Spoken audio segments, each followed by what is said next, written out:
Hello and welcome to this episode of Simply Said. Enjoy listening to it as it will be long. Enjoy. I've always enjoyed looking at maps and analyze them, wanting to know what country or mountain or ocean or anything is located ever since I was a toddler. I always had a little square of the earth in my room. I would always look at it for minutes to hours. Not 2 days, but for minutes to hours, just spinning it, analyzing every single country. And I still have that sphere right here on my shelf, right here.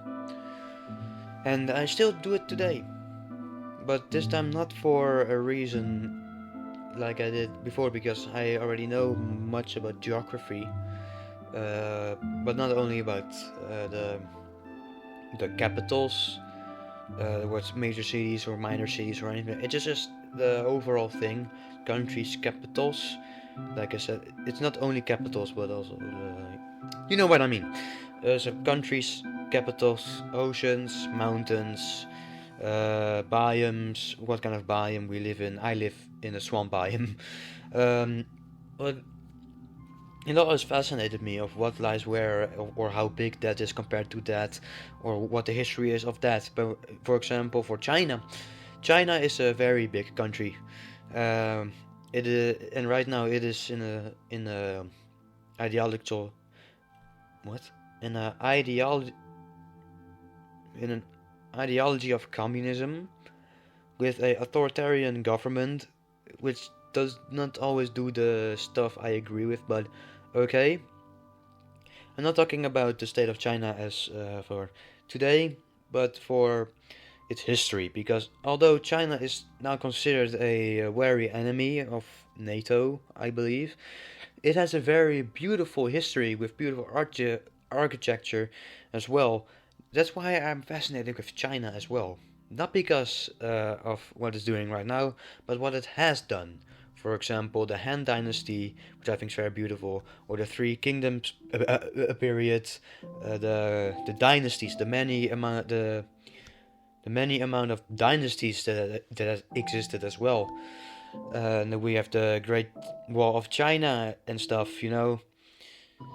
And also, I've been watching some history videos about China in the 1900s, in the early 1900s, for the Box Rebellion, for example, or for the last breakup of the Qing Dynasty, which were break up in the two republics of China, the communist one and the fascist one, Manchukuo, Tibet, Xinjiang, and many more.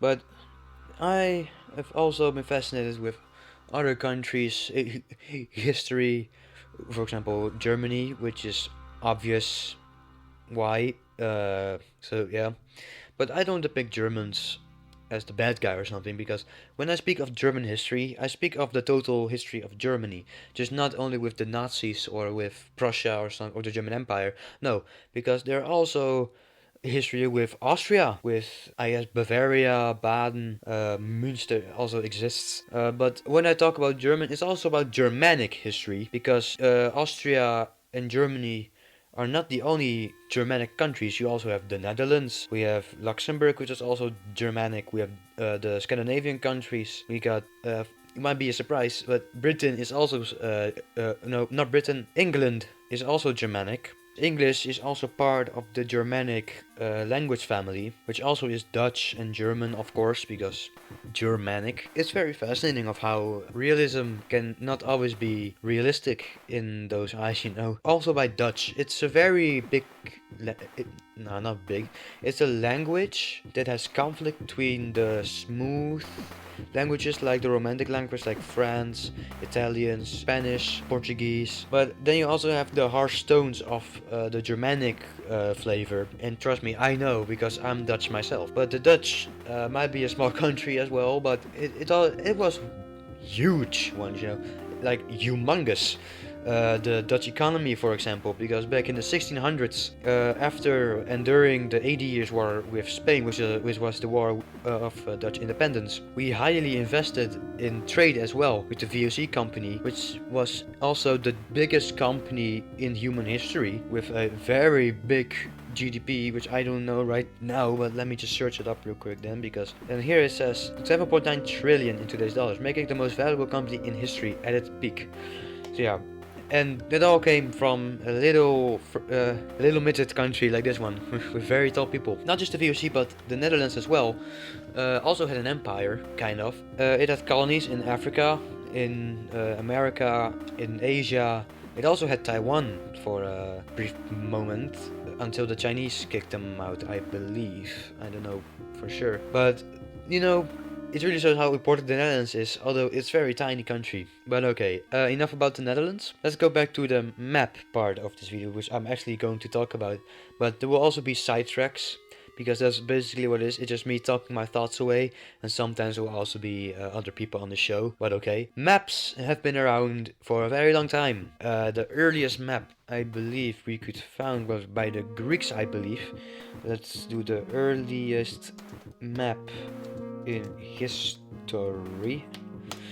The Babylonian map of the world. So I was wrong about the Greeks. It was Babylonian, which looked like this. It's very interesting, although I have no idea what it did with Italy right there.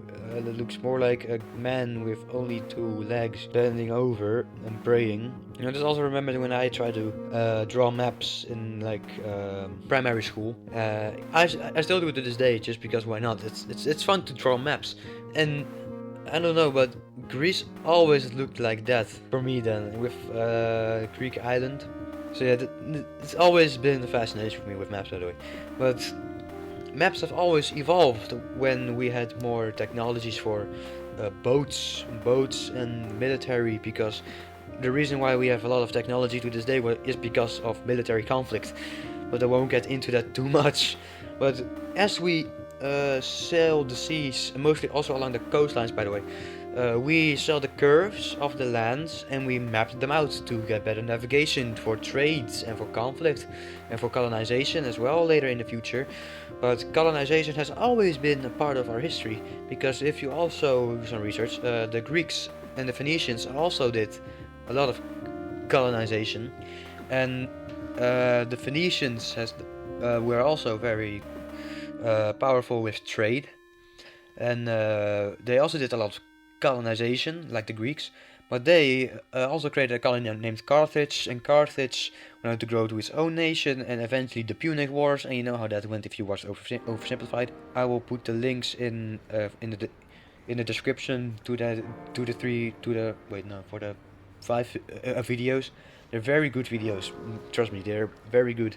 Oversimplified has always been a good YouTuber for my opinion, because it's very educational. It's very good for children, because it's also played in what's it called? It's also played in classrooms a lot. And I tried to convince my teacher once to play it in the classroom, but no. It was English, and none of the students, or none of my classmates, could actually understand English that well back then, because we still had our first English lessons back then. So yeah. But okay, but Oversimplified also uses his own kind of mapping style, which I also am using in the background video right now. So yeah. And what also, maps, I really enjoy mapping, like mapping as in real-time mapping, just not drawing the borders as like, oh, this is the aftermath of that, and this happened before that. No, like real time, like a D's Pro, like how he does it, you know. He uses very simple mapping with colors, red for attack, blue for defend, purple for third party, or also other colors which I use, and I also enjoy these scenarios, you know. I will also link his channel in the description, also along with his Wixo series, What If Civilization Started Over Again. I actually enjoy that series. It's very, very good lore. But yeah, he is just also like me, just simple video making, sometimes editing, because yeah, you also need the good parts for the stuff, you know. for the video. But I also like this kind of mapping, and sometimes I take to the next level with actual food documentation, which I will write down, which I write down in documents or in text files for storytelling, or no, for just stories, just for fun. I enjoy making stories as well. I made a lot of stories, but these stories also include mapping, because I also make maps of my stories that I made, and I use paint.net for these mapping stuff, and I also showed it to my parents. They think it's very, very interesting and cool what I do, and I enjoy that. I enjoy watching people's reaction on something, not just to be ecocentric, but also on my stuff. But that's also why I do this, just to share my thoughts with something, about topics that is not related to, not always to mainstream, because I know mainstream is very beneficial for views, for subscribers, but I'm not doing this for that. I'm doing this so people can actually have something on the background playing while they're doing stuff, because I know some people cannot just do stuff in silence, and I am one of them. I always listen to music or to podcasts when I do something, but also but I want to do my own thing, I probably will not work out everything, but I will probably, if this style doesn't work off, I'll probably just try to play games, do a playthrough or something, or just a let's play. We'll talk over it. And I also have a guest, like I said in the introduction video, with my friend.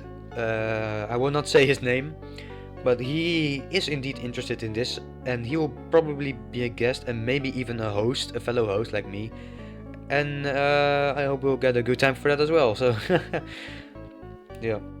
Also, I enjoy a lot of history videos, which include mapping as well, like army sizes. When people do, I mapped out World War One using Google Maps with army sizes.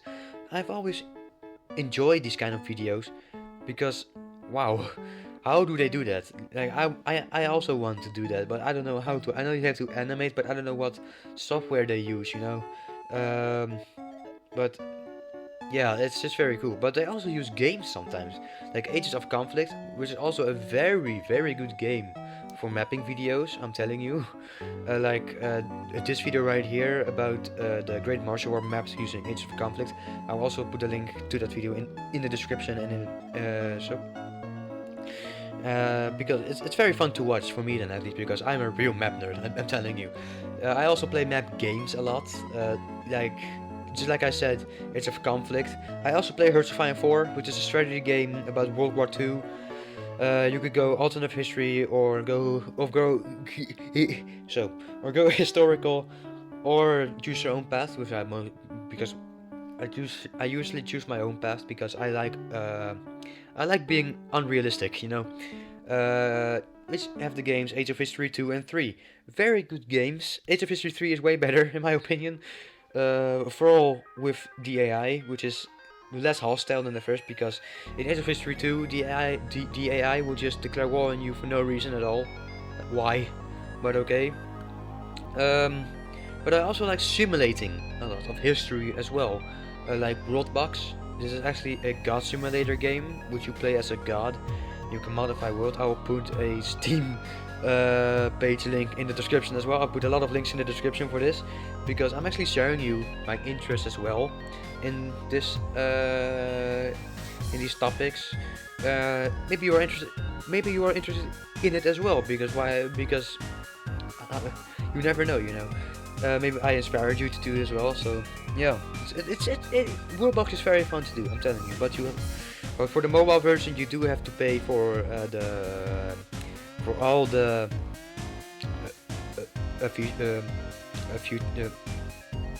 features, and for Steam you don't have to. You just have to buy the entire game, and you get everything at once.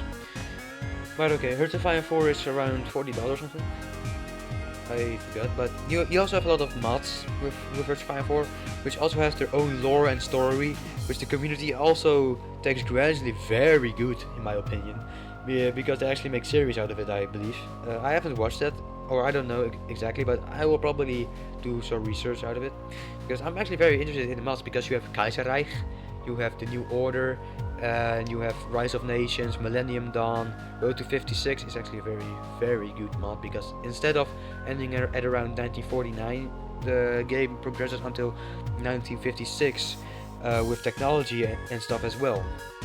And also that the AI won't break down, because that happens if you go beyond the date 1949. I believe that the AI just breaks down and goes to war with everyone, and it becomes a total war, which is not fun, I'm telling you. But okay, there's also another game which simulates kind of history, which is Fantasy Map Simulator. It is a game made by a Chinese a video game company, but you have, if well, it depends on your region, but it will be automatically translated to your own language, I believe, or to English at least. But it is very realistic, because it uses provinces instead of random borders like Ages of Conflict.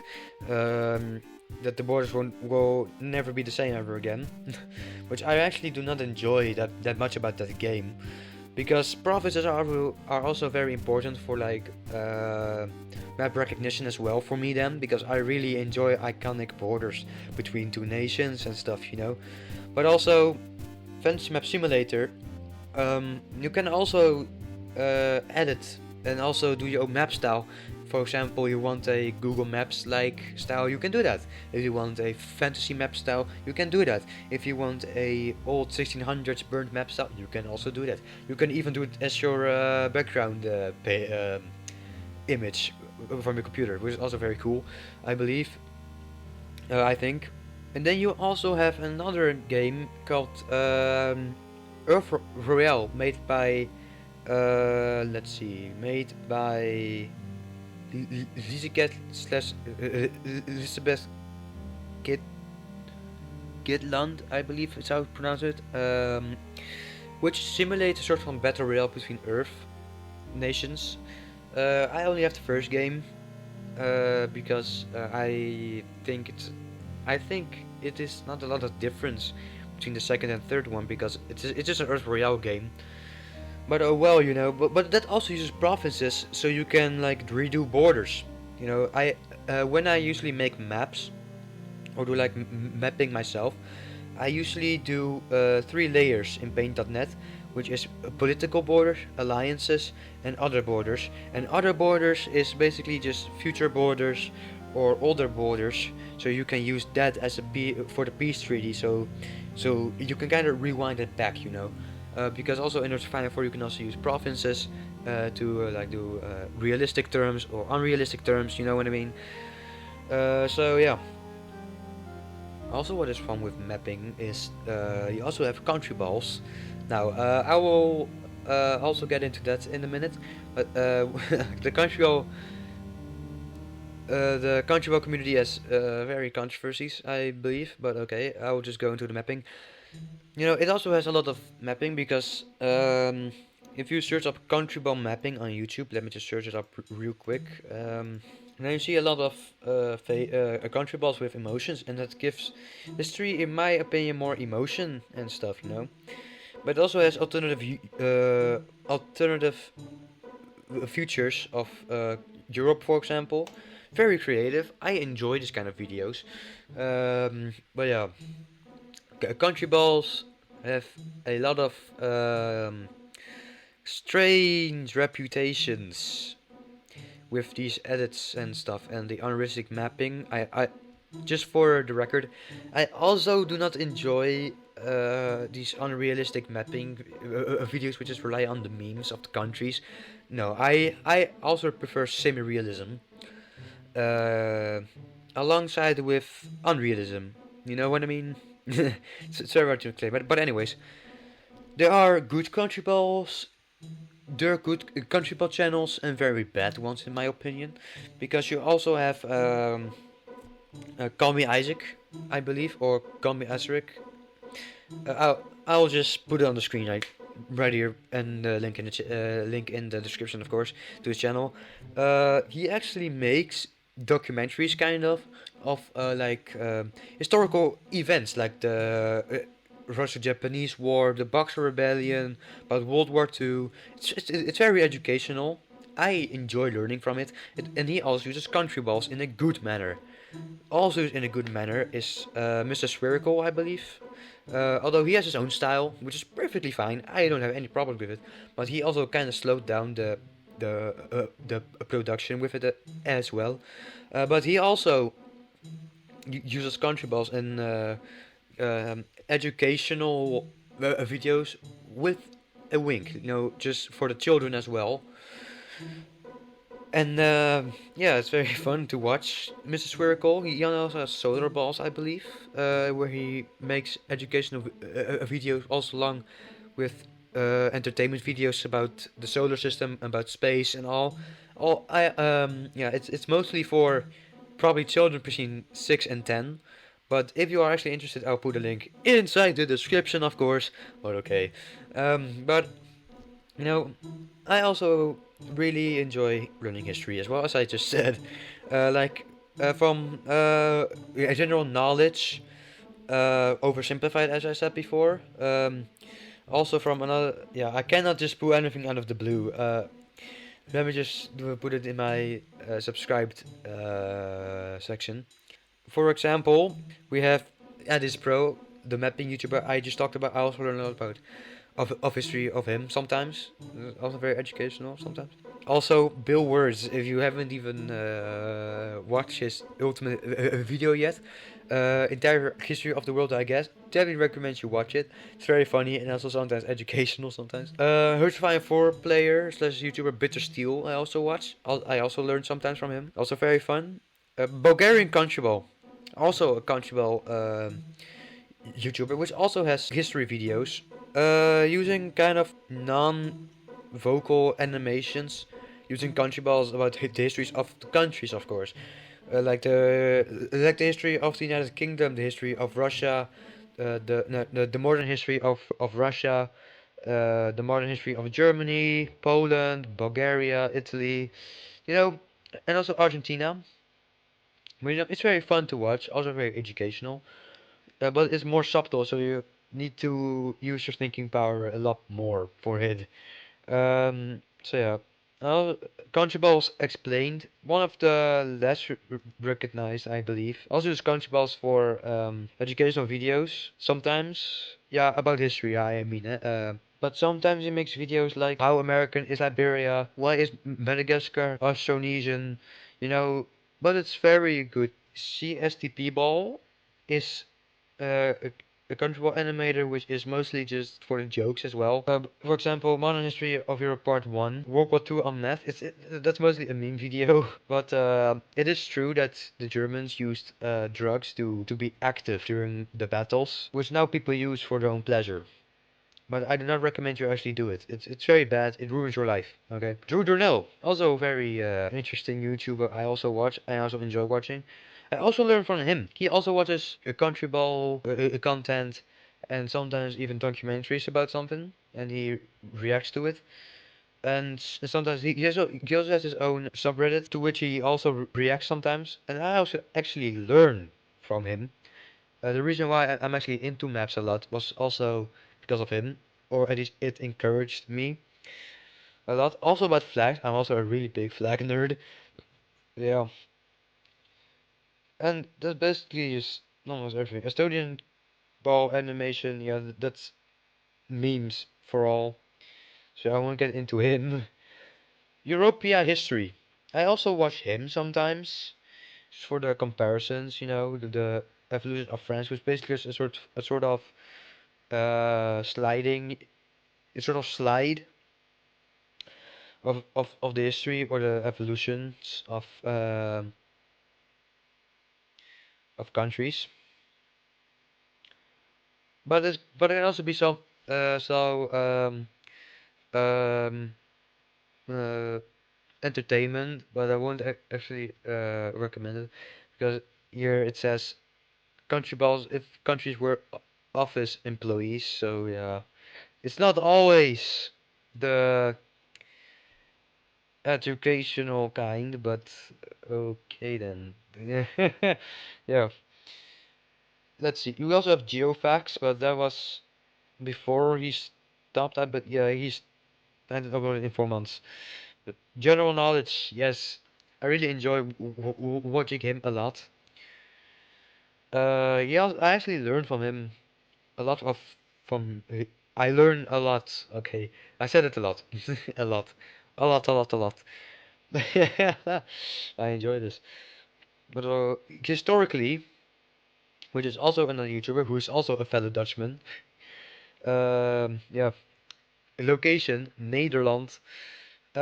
Also uploads funny videos about history, and I also recommend you watch him if you are interested in stuff like this, like the wildest stories of World War II, or the this country disappeared 8 times, which was Poland, by the way, or how sieging a castle was like, or how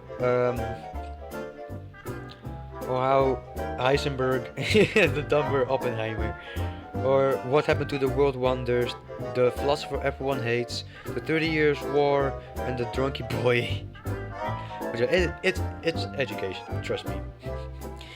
Or history matters. I also learn a lot of history matters, which goes into more detailed or answers the questions of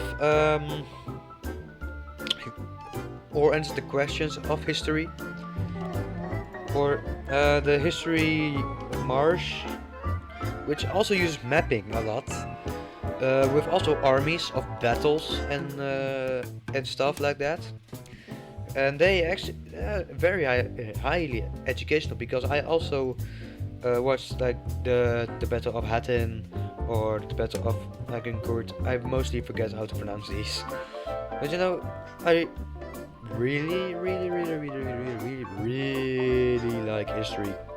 I'm a real history nerd, like I said.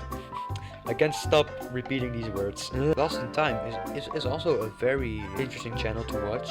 It is not really mapping history, but it's mostly the genius trick behind 1920s movie stunts around the world in 1900 colorized, which shows how the world looked like 100 years ago with color, or the attack of the Roman Empire, or New York City upscaled and colorized in 1945, which was around the time of the end of World War II, which I could also recommend, is Otherworldly History. He hasn't uploaded in 3 years, but he's interesting as well, because it also has the little facts behind history.